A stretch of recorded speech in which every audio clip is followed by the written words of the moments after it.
Hello' friends, যিসকল ছাত্ৰ ছাত্ৰীয়ে 2019 চনত উচ্চতৰ মাধ্যমিক চূড়ান্ত পৰীক্ষা দিবৰ বাবে সাজু হৈছে তেওঁলোকৰ বাবে এটা বিগ ব্ৰেকিং নিউজ।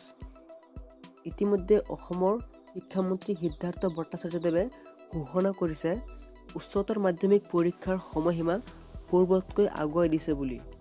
যদিও কিমান দিন আগুৱাই দিছে সেই কথা তেওঁ উল্লেখ কৰা নাই। হয়তো 10 দিন বা 15 দিনমান আগুৱাই দিব পাৰে, ইয়াতকৈ বেছি হয়তো আগুৱাই দিব নোৱাৰে। হয় ফ্ৰেণ্ডছ, এনে খবৰ শুনি কিছুমান ছাত্ৰ ছাত্ৰীৰ বাবে হয়তো ভালো লাগিছে আৰু কিছুমান ছাত্ৰ ছাত্ৰীৰ বাবে হয়তো বেয়াও লাগিছে। কিন্তু এতিয়া প্ৰশ্ন হৈছে, কিয় পৰীক্ষাৰ সময়সীমা পূৰ্বতকৈ আগুৱাই দিয়া হৈছে?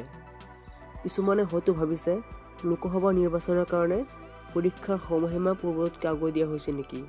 কিন্তু নহয়।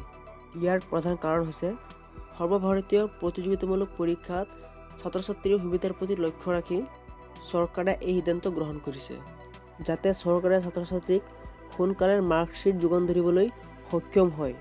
এইভাৱে চৰকাৰে এনে নীতি গ্ৰহণ কৰিছে।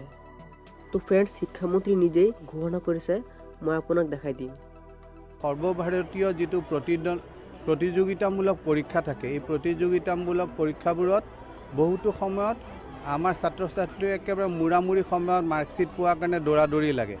গতিকে সেইকাৰণে অলপ আগুৱাই লৈ আহিম আমি এটা বিশেষকৈ হায়াৰ ছেকেণ্ডেৰী এক্সামটো আমাৰ অলপ আগুৱাই আহিম। তো ফ্ৰেণ্ডছ, শিক্ষামন্ত্ৰী ডাঙৰীয়াই আৰু এটা বিষয়েও কথা পাতিছে, মই আপোনাক কৈ দিছোঁ। বৰ্তমান বহু বিদ্যালয় মহাবিদ্যালয়ত 100% হৈছে বিনামূলীয়া নামভৰ্তি।